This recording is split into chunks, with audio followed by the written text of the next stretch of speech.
viewers at home. My names are Akinwale Shofolabo. Here is another edition of online class. Today we shall treat adjectival clause. Adjectival clause is also known as relative clause.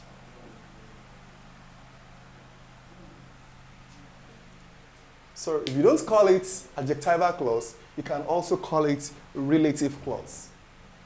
Of course, under comprehension passage, the examiners often ask questions as regards grammatical names and function. Many students are not in better position to determine the grammatical name and grammatical function of the given expression because they cannot even differentiate between a clause and a phrase. So this topic will go a long way to help us as regards how to distinguish between a phrase and a clause and how to identify adjectival clauses. But before we keep the ball rolling, what is a clause? A clause is a conglomeration of words that has a finite verb. A clause is a conglomeration of words that has a finite verb. What do we call finite verb? A finite verb is a verb that indicates grammatical tense. For example, if I say, I took him to the church. If you look at this sentence is a typical example of a clause because it has a finite verb. What's the finite verb? Took. So a finite verb is a verb that indicates grammatical tense. A finite verb is a verb that indicates grammatical tense.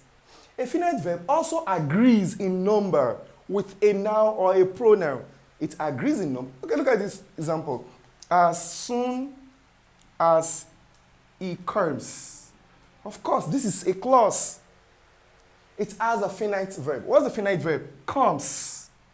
This verb has the capability to change from present tense to past tense. So a finite verb has present tense form and past tense form. So more so, it agrees with the pronoun he. He is a singular pronoun in third person. Comes is also a singular verb. Am I communicating? So a clause is a group of words, a conglomeration of words that has a finite verb. Okay. Now, what do you call an adjective? An adjective is a word or a group of words that qualifies a noun. An adjective describes a noun. An adjective describes a noun. Now, let's put these two words together. So, what is an adjectival clause? An adjectival clause is a subordinate clause that performs the function of an adjective in a sentence. Adjectival clause is also known as relative clause. An adjectival clause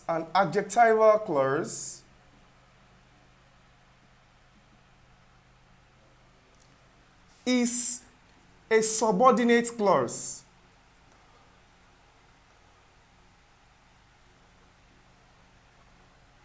that performs the function of an adjective in a sentence. So, please, a clause is a group of words that has a finite verb. What is a finite verb? A verb that agrees in number with a noun or a pronoun. A verb that indicates grammatical tense. It has present tense form and past tense form. However, an adjective describes a noun. If I say black boy, black is describing boy.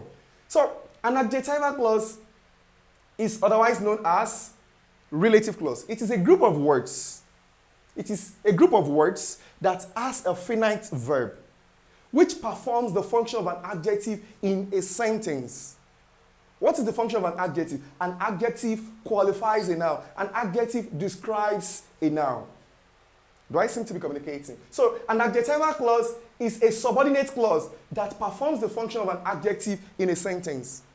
Adjectival clauses are usually introduced by relative pronouns such as who, WH words, whom, which, whose, that. It is also introduced by a relative adverb, which is where. So these are the markers of identifying adjectival clauses. An adjectival clause describes its antecedents. An adjectival clause describes its antecedents.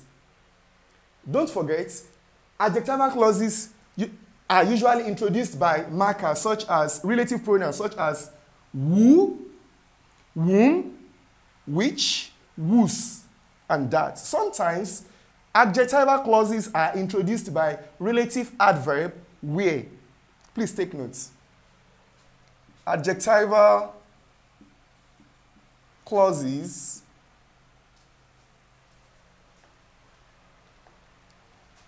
are usually introduced by relative pronouns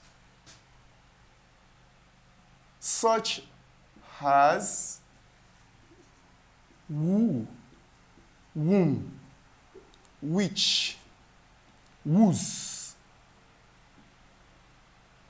and that. It is also introduced by a relative adverb where. It is also introduced by a relative adverb where. Please take note, adjectival clauses, they describe their antecedent. They tell us more about their antecedent, and the antecedent is usually a noun. Okay, it could be a noun or a noun phrase. Now let us consider the following examples. Take note, the markers of identifying adjectival clauses are relative adverbs or relative pronouns. Okay, now let us consider the following examples. They took him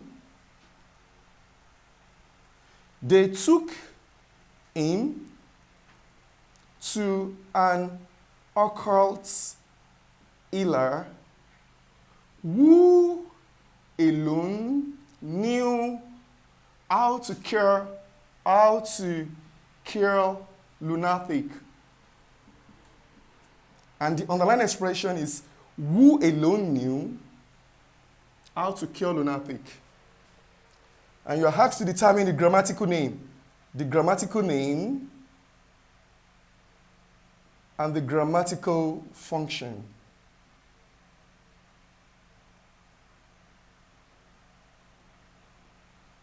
Okay. Now look at this example. They took him to an occult healer who alone knew how to cure lunatic. Okay. If you look at this sentence, if you look at the underlined expression begins with a relative pronoun, who, which is a marker of identifying adjectival clauses. Who alone knew how to cure lunatic? The first thing you are supposed to do is to identify the given expression, the underlying expression. Is it a clause or a phrase? Now, we have a finite verb here. The finite verb is what? Knew, which is a verb in past tense. It agrees with what? What's the subject? Who. Am I communicating? Okay. Now listen. So this is a clause because it has a finite verb. So it is now which function is it performing? Is the underlying expression performing the function of a noun or the function of an adverb? Who alone knew how to cure lunatic is telling us more about occult healer. Occult healer is a word, a noun. I've told you an adjectival clause describes its antecedent. The antecedent is usually a noun or a noun phrase. Am I communicating? Now, they took him to an occult healer who alone knew how to cure lunatic. Now, who alone knew how to cure lunatic tells us, describes occult healer, which is what? A noun. The antecedent. Which occult healer? Who alone knew how to cure lunatic. Am I communicating? So by and large, this underlying expression is describing the noun occult healer.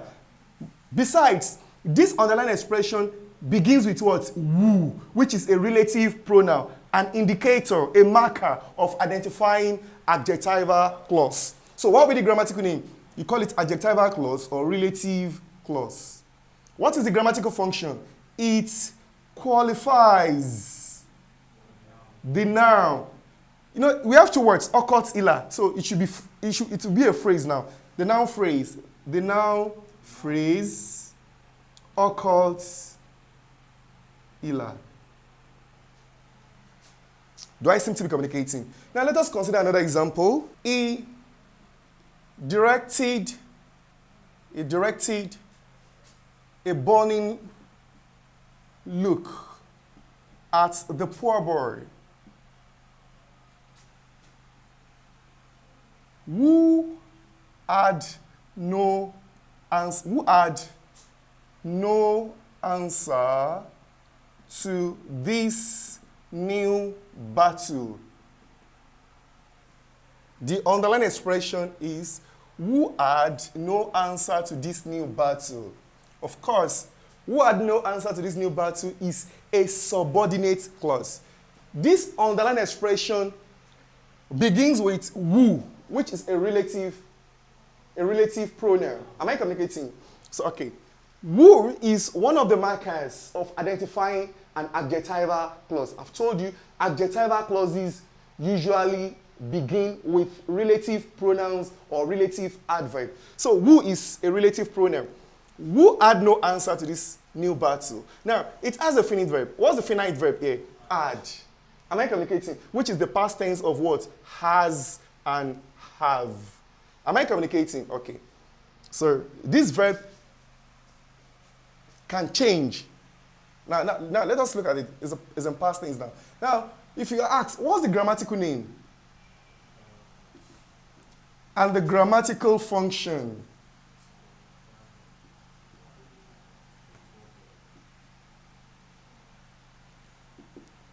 Of this underlying expression. Of course, we have ascertained the fact that it is what? A clause. Now, please, always take note of the antecedent. Remember, adjectival clauses, they describe their antecedent. That is, the noun appearing before the relative pronoun. Am I communicating? Okay. Now, he directed a burning look at the poor boy who had no answer to this new battle. This underlying expression begins with who, which is a marker of identifying an adjectival clause. Besides, it describes the antecedent. What's the antecedent? Poor boy. It tells us more about the poor boy. Who had no answer to this new battle? It's telling us more about the poor boy. Am I communicating? It gives us additional information about the poor boy. So in as much as it describes its antecedents, then it is performing the function of an adjective. So what do you call the grammatical name? Adjectival. If you don't call it adjectival clause, you can also call it relative clause. Now, what's the function? The function, it qualifies the noun. It qualifies the noun phrase, poor boy. The noun phrase, poor boy. Then if you can also say it qualifies the noun boy. If you say it qualifies the noun boy. But if you write poor boy or the poor boy, it becomes what? A phrase. So you can say it qualifies the noun poor boy. You can say it qualifies the noun the poor boy. So the poor boy is the antecedent. Okay, now look at this sentence. We discover that he lacks etiquette. We discover that he lacks etiquette. Okay, that he lacks etiquette. Now, listen. Is it an adjectival clause? Of course, this underlined expression begins with that, which is an indicator or which is a marker of recognizing an adjectival clause. However, now listen, what's this? Now, we discover that he lacks etiquette. If you look at this sentence very well, the underlined expression begins with that. The question is, discover. Is it a noun? In this sentence, we cannot call this underlined expression an adjectival clause. It is not an adjectival clause because the word that appears before that is not a noun. Discover is a verb. Remember, adjectival clause qualifies a noun or a noun phrase. So, before the relative adverb, before the relative pronoun, the antecedent should be a noun or a noun phrase. Am I communicating? But in this context, discover is not a noun. So don't call this expression an adjectival clause. For the mere fact that it begins with that does not make it an adjectival clause. Now let us break the sentence. We is the subject. Discover is the verb. Naturally, if you follow the normal order of a sentence has 5 elements, which are subject, verb, object, complement, and adjunct. Okay, we is the subject. Discover is the verb. So that it lacks etiquette is the recipient, bears the burden of the action performed by we. So that it lacks etiquette is not an adjectival clause.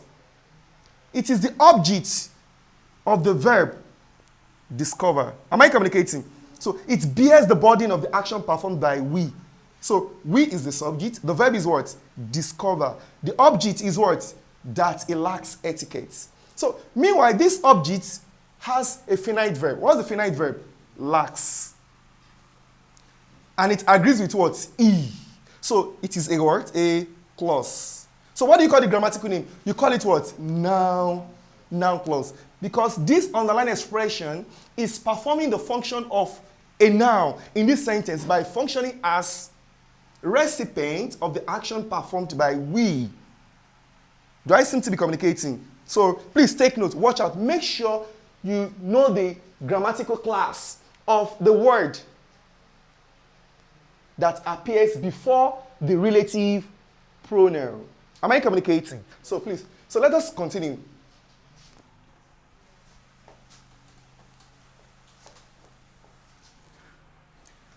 The house where I was born is a very special place.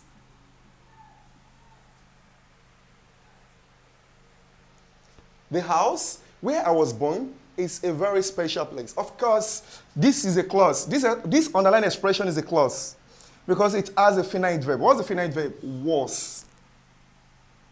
Was is a verb in past tense. It agrees with what? I. Am I communicating? So, for the mere fact that this expression has a verb in past tense form, it is what? A finite verb. Okay. So, if you are asked to determine the grammatical name,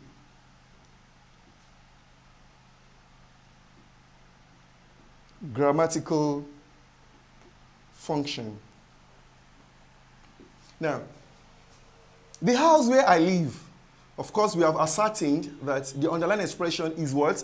A clause. Now, the house where I live, where is a relative adverb? Is what? Telling us more about house. So the antecedent here is what? A noun. The house where I was born is a very special place. Where I was born tells us more about, describes, qualifies the noun phrase, the house. So, in as much as the antecedent is a noun, that means this underlying expression is performing the function of an adjective. So what will be the grammatical name? Adjectival clause. So meanwhile, this underlying expression begins with a relative adverb. It begins with what? A relative adverb. Am I communicating? Okay. You know, we have relative pronouns and we also have relative adverbs. So it begins with a relative adverb. So it gives us information about the place. Am I communicating? Okay.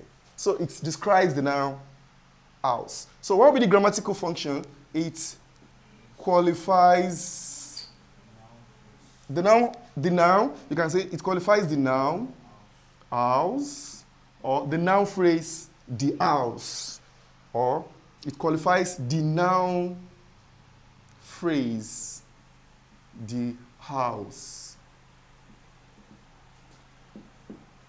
So please take notes. Now look at this example. The book which I bought is expensive. The book which I bought is expensive. Which I bought. Now, if you're asked to determine the grammatical name and the grammatical function of this underlying expression,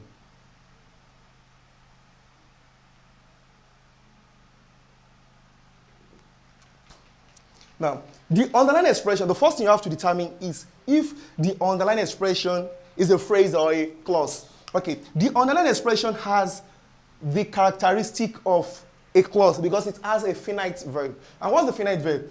But, which is a verb in past tense form. Of course, the present tense form is by.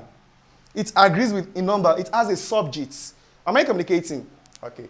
So, what's the subject? I. Am I communicating? Okay. Now, this underlying expression begins with a relative pronoun, which is a marker of identifying adjectival clauses. It begins with which. Which I bought is describing, telling us more about the book. Which book? Which I bought. So it tells us more about the book. Meanwhile, the book is what? Is the antecedent. Remember, adjectival clauses describe, tell us more. They give us additional information about their antecedents. So the antecedent here, the word, the class of this word that appears before which I bought is what? Is a noun. So you have to take note of that. So in as much as it tells us more about the book, am I communicating? Of course, it is performing the function of an adjective. So what will be the grammatical name? Adjectival clause. What's the grammatical function? It qualifies the noun phrase book. It qualifies the noun phrase the book. By and large, I think I've been able to expose you to how to identify an adjectival clause. Perhaps you come across adjectival clause under comprehension passage. Have a nice day, class. Bye.